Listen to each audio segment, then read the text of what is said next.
नमस्कार साथियों, मैं मनीष भारती संस्कृति आईएएस प्लेटफॉर्म पर आपका स्वागत करता हूं। साथियों, आज के चुनावी दंगल प्रोग्राम में हम ये समझने की कोशिश करेंगे कि हमारे द्वारा जो चुने हुए जनप्रतिनिधि हैं, यानी कि जो लोकसभा के मेंबर होते हैं, सांसद होते हैं, उनकी सैलरी कितनी होती है, महीने का कितना तनख्वाह उनको मिलता है हमारे लिए काम करने के बदले में। जैसा कि हम सब जानते हैं कि लोकसभा का चुनाव जो है, जनरल इलेक्शन अब समाप्त हो चुका है। यहाँ पर आप यह भी जानते हैं कि प्रधानमंत्री नरेंद्र मोदी और उनकी पूरी कैबिनेट शपथ ले चुकी है। मंत्रीगण अपने विभाग को संभाल चुके हैं और नरेंद्र मोदी साहब और उनकी पूरी कैबिनेट अपने तीसरे टर्म के लिए आगे बढ़ चुकी है, यानी कि कामकाज अब चल रहा है सुचारू रूप से। तो यहाँ एक उत्सुकता तो होता होगा ना कि हाँ, एक बात तो है कि पावर तो बहुत है इस पद में, क्योंकि जब मंत्री चलते हैं या सांसद चलते हैं तो जाहिर सी बात है, बहुत सिक्योरिटी रहता है, बहुत सारे ऑफिसर साथ में रहते हैं, तो समझ में आ जाता है, इज्जत शोहरत पावर तो है। लेकिन भैया, पैसा कितना मिलता है, तनख्वाह कितना मिलता है? कई बार लोग यह भी जानना चाहते हैं कि उनको कितनी सैलरी मिल रही होती है जहां भी वो जॉब कर रहे होते हैं, उससे कंपेयर भी करने की कोशिश करते हैं। तो आज मैं आपको बता दूंगा फाइनली कि ये जो सांसद महोदय हमारे जितने चुने गए हैं, हम लोगों के द्वारा निर्वाचित किए गए हैं, उन्हें कितनी सैलरी मिलती है, और आप फिर हमें बताना कि आपके सैलरी से कितना ज्यादा या कम है। चलिए आगे बढ़ते हैं। और हाँ, सैलरी के अलावा वेतन तो है ही, लेकिन वेतन के अलावा और भी कई तरह की सुविधाएं भी है। तो क्या क्या सुविधा है? आप में से बहुत सारे लोग ये जानना चाहते थे कि सर, क्या फोन करने के लिए भी उन्हें जो है पैसे मिलता है, और भी कुछ भत्ता वगैरह मिलता है? पेंशन को लेकर के एक बड़ा प्रश्न उठते रहता है कि पेंशन भी क्या उनको मिलता है? ये सारी बातें जो है इस लेक्चर में हम अच्छे से समझने वाले हैं। देखिए, संविधान के अनुच्छेद 106 के तहत संसद सदस्य को वेतन भत्ता और पेंशन अधिनियम 1954 के तहत सांसदों का पेंशन निर्धारित किया जाता है। तो पहली दो बातें तो आप यहां समझ गए। इस कानून में निश्चित तौर पर समय समय पर तब्दीली भी किया जाएगा, क्योंकि ऐसा आप जानते हैं कि अर्थव्यवस्था, आपने पढ़ा है, इन्फ्लेशन बढ़ता है, यानी कि मुद्रास्फीति, महंगाई बढ़ जाती है, तो समय के साथ जो होगा उसमें एडजस्ट भी किया जाएगा। वर्तमान समय में प्रत्येक सांसद को 1 लाख का मासिक वेतन मिलता है, यानी कि एक जो मेंबर ऑफ पार्लियामेंट होंगे, आपके जिस भी लोकसभा क्षेत्र से आते होंगे, तो आप समझ लीजिए उनको महीने का 1 लाख रुपया मिलेगा वेतन के तौर पर। यहां सिर्फ मैं वेतन की बात कर रहा हूं, इसके अलावा अन्य सुविधाएं भी इसमें दिया जाएगा। इसमें क्या क्या है देखिए, संसद क्षेत्र भत्ता के तौर पर हर माह जो है वह 70,000 रुपया मिलेगा। तो आप 1 लाख तो यहां मिला, इसमें प्लस अब 70,000 और कर दीजिए। ये जो है मूल रूप से वेतन मिला कि आपने जो काम किया as a member of parliament, इसके लिए हम आपको दे रहे हैं 1 लाख पर मंथ। और इसके अलावा वे जिस भी क्षेत्र के सांसद हैं, तो भत्ता के तौर पर उन्हें 70,000 रुपया अलग से दिया जाएगा। कार्यालय व्यय भत्ता के तौर पर हर माह 60,000 रुपया दिया जाएगा। आप कहेंगे कार्यालय वगैरह चलाने के लिए इतना रुपया खर्च करने के? देखिए, सांसद जो होते हैं उनसे बहुत सारे लोग मिलने आते हैं, हमेशा उनको इलेक्ट्रिसिटी की आवश्यकता होगा, एक बड़ा सा ऑफिस की आवश्यकता होगा, मीटिंग वगैरह करने के लिए जगह चाहिए, तो निश्चित तौर पर कार्यालय पे जो ऑफिस का खर्चा है वह है उस वह बहुत ज्यादा हो जाता है। तो इसके लिए भी 60,000 रुपया अलग से दिया जाता है। तो प्लस इसमें और कर दीजिए, यानी कि 1 लाख हो गया, 70,000 हो गया, 60,000 हो गया। आप 1 लाख जब सुने होंगे, आप सोचते होंगे सर 1 लाख तो बहुत ज्यादा नहीं है। अगर आप में से बहुत सारे लोग ऐसे होंगे जिनकी मंथली सैलरी 1 लाख से ज्यादा होगा, तो आप कहते होंगे आज के समय में 1 लाख नहीं है, लेकिन फिर आपने देखा कि 70,000 रुपया अलग से मिल गया सर, तो ये हो गया 170 हो गया। फिर आपने देखा कि 60,000 और ज्यादा यहाँ पर मिल गया, तो 230 हो गया, 2,30,000 हो जाता है। संसद सत्र के दौरान कार्यवाही में हिस्सा लेने पर 2,000 रुपये प्रतिदिन भत्ता भी मिलता है। यानी कि तकरीबन, अगर वो तय होता है कि 20 दिन चलेगा, 30 दिन संसद का सत्र चलेगा, 40 दिन, जितने भी दिन, अगर मान लीजिए 30 दिन चलता है, तो 60,000 रुपया अलग से इन्हें वो भत्ता मिल जाएगा। तो ये एक एक्स्ट्रा हो जाता है। इसके अलावा और क्या क्या सुविधा मिलेगा? तो देश की राजधानी कहाँ है? दिल्ली। और जितने भी सांसद चुने जाते हैं वो पार्लियामेंट में रहते हैं। पार्लियामेंट कहाँ है? दिल्ली। तो दिल्ली में इनका रहना जरूरी हो जाता है। जिस क्षेत्र से चुने गए वहां तो ये रहेंगे ही, क्योंकि जनता के बीच जाकर के तभी तो मुद्दे समझ पाएंगे। लेकिन दिल्ली में आवास तो इनको चाहिए, तभी तो यहाँ से काम वगैरह कर पाएंगे। तो इसके लिए सरकार इन्हें आवास की व्यवस्था दिल्ली में करती है, और वह बिल्कुल मुफ्त दिया जाता है सभी सांसदों को। तो देखिए, घर पर इनका खर्च जो है नहीं होता, यानी कि जो पैसा अकाउंट में आया सैलरी के रूप में, वह बिल्कुल सुरक्षित सुरक्षित रह जाता है। यानी कि घर की जो यहाँ चिंता होती है, एक आम पब्लिक को तो रहता है कि रोटी, कपड़ा, मकान, वो कम से कम इनको चिंता नहीं करना पड़ता है। अब यहाँ पर सरकारी आवास तो मिल गया मुफ्त में, अब सरकारी आवास में भी विभिन्न तरह की सुविधाएं दी जाएगी। क्या-क्या? सरकारी आवास में फर्नीचर को लेकर के बात किया जाएगा। तो फर्नीचर भी 2 तरह का, एक टिकाऊ होगा, एक गैर टिकाऊ होगा। क्या-क्या देखिए, टिकाऊ फर्नीचर के लिए 80,000 रुपये और गैर टिकाऊ फर्नीचर के लिए 20,000 रुपये दिया जाएगा। यानी कि तकरीबन फर्नीचर के लिए आप जोड़ के देखेंगे तो 1 लाख यहाँ पर इनको मिल जाता है, ताकि आप व्यवस्था कर सकें, लोगों के बैठने-उठने के लिए, सब चीज़ों के लिए व्यवस्था कर सकें। अब आवास में निर्धारित मात्रा में बिजली, पानी की सुविधा भी दी जाएगी। प्रतिवर्ष 50,000 यूनिट मुफ्त बिजली उपयोग करने का इनको अधिकार दिया जाएगा। और इसके अलावा दिल्ली में आप जानते हैं पानी की बड़ी किल्लत रहती है, पानी को लेकर के हमेशा विवाद बना रहता है, अभी भी दिल्ली में ये समस्या चल रहा है। तो यहाँ पर इनको पानी भी प्रतिवर्ष फ्री दिया जाता है। कितना? तो 4,000 लीटर पानी प्रति वर्ष मुफ्त उपयोग करने का इनको अधिकार दिया जाता है। तो अपने आप में अगर देखेंगे बिजली और पानी इनको फ्री हो जाता है, तो आम आवाम को जिस पर अधिक खर्च होता है, घर पे, घर हो गया फर्नीचर पे, ठीक है, तो वो भी इनको फ्री मिल गया। और बिजली और पानी पे खर्च होता है तो यह भी इनको फ्री मिल गया। अब देखिए इतनी सारी चीजें फ्री मिली। इससे पहले ऑफिस चलाने के लिए, आप कोई ऑफिस वगैरह चलाएंगे तो बहुत खर्चा होगा, इनको 60,000 रुपया मिल गया। उसके बाद संसद क्षेत्र भत्ता के तौर पर 70,000 रुपया प्रति महीना मिल गया। संसद सत्र चलेगा, कार्रवाई में भाग लेंगे तो पर डे 2000 अलग से मिल जाता है। तो ये सारी सुविधाएं जो है बहुत सारा इनको अलग अलग मिलते रहता है। उसके अलावा हाँ, कॉल वगैरह करने की जो बात 1-2 लोग पूछ रहे थे कमेंट बॉक्स में, तो देख लीजिए प्रतिवर्ष 1,50,000 मुफ्त कॉल की सुविधा दी गई है। मुफ्त कॉल की यहाँ पर बात की गई है, ठीक है। 3 लैंडलाइन या मोबाइल फोन का ये उपयोग कर सकते हैं। या तो 3 लैंडलाइन दे दिया जाएगा, या आजकल मोबाइल चलने लगा है तो मोबाइल भी दे दिया जाता है, वह भी इनको सुविधा दिया जाएगा।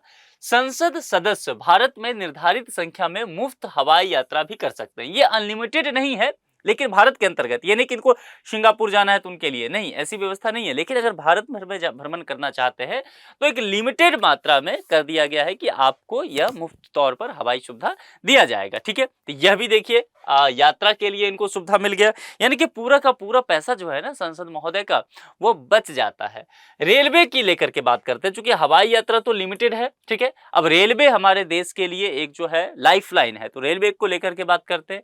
रेलवे में अकेले या पत्नी या किसी एक अन्य व्यक्ति के साथ AC 1 या एग्जीक्यूटिव क्लास में मुफ्त सफर कर सकते हैं।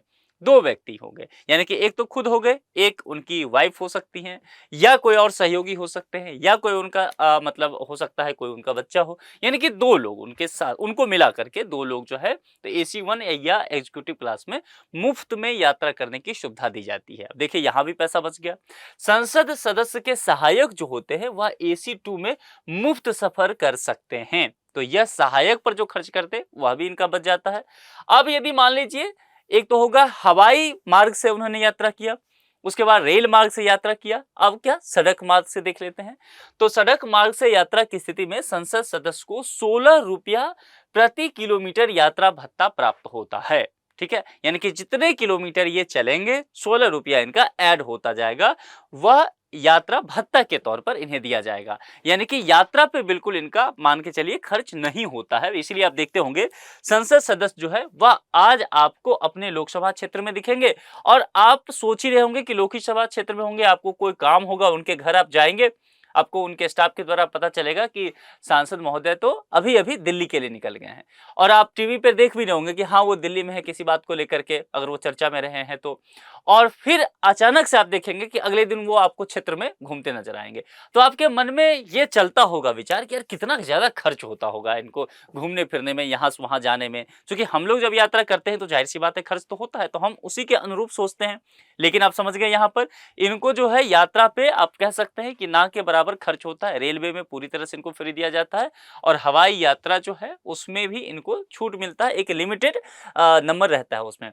और अगर सड़क मार्ग से यात्रा करते हैं तो पर किलोमीटर 16 रुपया इनको यात्रा भत्ता मिल जाता है। इतना मामला समझ में आ गया। इसके अलावा यदि भूतपूर्व सांसद है तो क्या होगा, देखिए भूतपूर्व संसद सदस्य अपने एक सहयोगी के साथ रेलवे के AC 2 श्रेणी में देश के किसी भी हिस्से में मुफ्त यात्रा कर सकते हैं। वहीं भूतपूर्व संसद सदस्य अगर अकेले सफर करते हैं तो देश के किसी भी हिस्से में AC1 श्रेणी में मुफ्त सफर कर सकते हैं। यानी कि एक बार आप सांसद बन गए तो फिर तो बल्ले ही बल्ले है, मतलब बहुत सारी सुविधाएं आपको मिलता रहेगा, ताउम्र मिलेगा।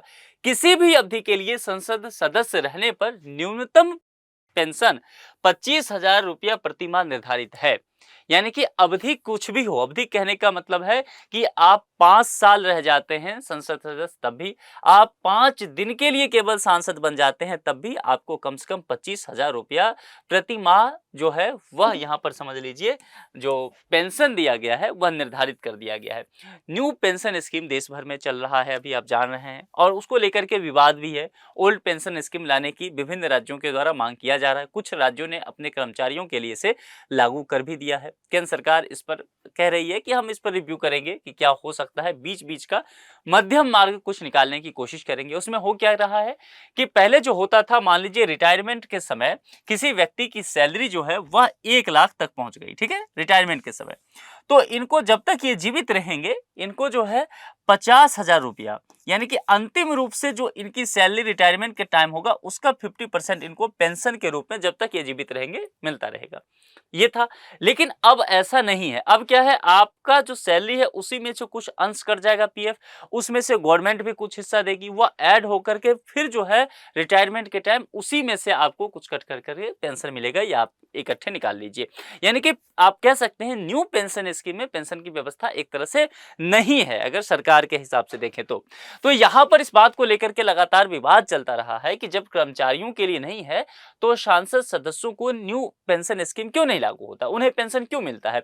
और यहाँ तो कर्मचारी 30-30 40-40 साल तक नौकरी करते हैं। अगर 25 साल में नौकरी कर गया, वो रिटायर हो रहे हैं 60 साल में, 65 साल में, तो वो 40 साल जॉब कर रहे हैं, 35 साल जॉब कर रहे हैं, तब भी आप वहाँ पेंशन नहीं दे रहे हैं। और जो 5 दिन भी सांसद रह गया, या 5 साल मान लीजिए पूरा कार्यकाल पूरा कर लिए तब भी सांसद रह गए, तो उन्हें आप पेंशन दे रहे हैं, ये कैसे, ये गलत चीज़ है। लेकिन ये अभी चल रहा है, विवाद है, जनता के द्वारा मांग किया जा रहा है, सिविल सोसाइटीज़ के द्वारा मांग किया जा रहा है, लेकिन फिलहाल जो है इन्हें पेंशन मिलता है। आपके क्या विचार हैं? क्या जिस तरह से आम कर्मचारियों के लिए पेंशन खत्म कर दिया गया है, न्यू पेंशन स्कीम लागू किया गया है, आप इसको ऐसे समझिए, क्या संसद सदस्यों पर भी ये लागू किया जाना चाहिए? न्यू पेंशन स्कीम के तहत इन्हें लाना चाहिए और पुरानी पेंशन व्यवस्था इनके लिए भी फिर खत्म कर देना चाहिए, या नहीं तो समानता के सिद्धांत के आधार पर पूरे देश में जितने भी कर्मचारी हैं और ये सब सभी को फिर पेंशन मिलना चाहिए? तो आप अपने विचार कमेंट बॉक्स में मुझे लिख करके जरूर बताइए। इसके अलावा भूतपूर्व सांसदों को किसी अन्य पेंशन के बावजूद पेंशन की अनुमति है। चूंकि किसी अन्य पेंशन कहने का तात्पर्य है कि मान लीजिए वो किसी सर्विस में रहे हों, कभी प्रिंसिपल रहे हों और उसके बाद 7 साल तक रहे हों, तो जाहिर सी बात है उसका पेंशन तो उन्हें मिलता ही होगा, और फिर वो सांसद बन गए तो फिर उसका भी पेंशन मिलेगा। मजे की बात है कि मान लीजिए कोई एक विधायक है, एमएलए रहे हैं किसी राज्य में, मान लीजिए आप उत्तर प्रदेश से हैं, उत्तर प्रदेश के किसी विधानसभा क्षेत्र, बलिया विधानसभा क्षेत्र से मान लेते हैं कोई एमएलए रहे हैं, तो एमएलए के तौर पर इन्हें तो पेंशन मिलता ही होगा। अब ये एमएलए जो हैं आगे चल के एमपी बन जाते हैं, मेंबर ऑफ पार्लियामेंट बन जाते हैं, जीत जाते हैं लोकसभा का चुनाव, तो इन्हें एमपी बनने के लिए भी पेंशन मिलेगा आगे चल करके, ध्यान देना है। अब क्या आप कहेंगे अगर एमपी के लिए पेंशन मिलेगा तो क्या एमएलए वाला पेंशन खत्म हो जाएगा? तो नहीं, ऐसा नहीं होता है, बल्कि ये पेंशन भी मिलेगा और ये पेंशन भी मिलेगा, तो इन्हें डबल पेंशन एक तरह से मिलेगा। तो ये बड़ा विवादास्पद चीजें हो जाता है, इसको लेकर के काफी चर्चाएं चल रही है और कहा जा रहा है कि इस चीज में सुधार किया जाना चाहिए। खैर, आपके जो भी विचार है कमेंट बॉक्स में मुझे लिख करके जरूर बताइए। आप पहले से क्या ये बात जानते थे? आपको क्या लगता है, क्या सांसद सदस्यों को इतनी सुविधा दी जाती है तो उन्हें जनता के प्रति बहुत जिम्मेदारी के साथ उनके प्रश्नों को सदन में उठाना चाहिए? आप अपने विचार कमेंट बॉक्स में जरूर लिखिए। कुछ और भी लिखना चाहते हैं आप कमेंट बॉक्स में, सैलरी वगैरह को लेकर के, मेंबर ऑफ पार्लियामेंट के सैलरी को लेकर के, तो कमेंट बॉक्स में जरूर लिखिए। 1 लाख महीने का मिलता है, आपको क्या लगता है ये ज्यादा है या कम? ये भी आप मुझे कमेंट बॉक्स में बताइए। और आपको यदि 1 लाख रुपया पर महीना सैलरी मिले और इतनी सारी सुविधाएं मिले तो आप उसका क्या क्या करेंगे, मुझे ये भी लिख करके कमेंट बॉक्स में बताइए। किसी और अन्य मुद्दे पर आपको लेक्चर चाहिए तो जरूर मुझसे साझा कीजिए। आज के इस लेक्चर में इतना ही रखते हैं, किसी दूसरे लेक्चर में किसी दूसरे मुद्दे के साथ आपसे मुलाकात होगी। अपना बेहद ख्याल रखिए। Thank you.